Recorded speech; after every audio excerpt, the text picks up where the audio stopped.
अस्सलामुअलैकुम नाज़रीन, आप देख रहे हैं पीके न्यूज़ एचडी। आइए डालते हैं आज की खबरों पर नजर। जी तो नाज़रीन, आपको खबर दें, जनूबी पंजाब मुबारकपुर से तकरीबन 70 किलोमीटर दूर सहराई चोलिस्तान के वस्त में आज भी एक बुलंद वाला खूबसूरत पुख्ता किला मौजूद है। वो किला जो आपको सदियों पीछे ले जाएगा, जो तारीख और सियाहत के दिलदादा अफराद के लिए कशिश और दिल बस्तगी का सामान फराहम करता है। लेकिन किला दरावड़ खस्ता हाली का शिकार देखकर दिल को बहुत दुख होता है। जी तो नाज़रीन, सैर और तफरी के लिए आए लोगों का दुखी दिल से शिकवा है।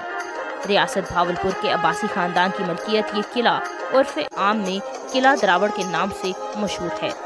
आज़ाद रियासत भावलपुर के आखिरी हाकिम नवाब सर सादिक मोहम्मद खान अब्बासी की औलाद इस किले के निगहबान और मालिक थे। इस किले के बिल्कुल सामने संगे मरमर से बनी एक कदीम मस्जिद भी है, जो इसके हुस्न को चार चांद लगा रही है। लोग जिनका पीके न्यूज़ से गुफ्तगू करते हुए ये बताना है कि हुकूमत पाकिस्तान को खुद दिलचस्पी लेकर लाहौर के किले की तरह काम करवाए, ताकि इस किले को इसकी असल हालत में बहाल किया जाए, जिससे न सिर्फ मुल्क भर से बल्कि बैरून मुल्क से भी आने वाले सियाहतों की दिलचस्पी की तादाद में इजाफा होगा, बल्कि इस इलाके के लोगों की आमदनी में भी इजाफा होगा। अब तक के लिए इतना ही। मज़ीद अपडेट्स और खबरों के लिए देखते रहें पीके न्यूज़ एचडी।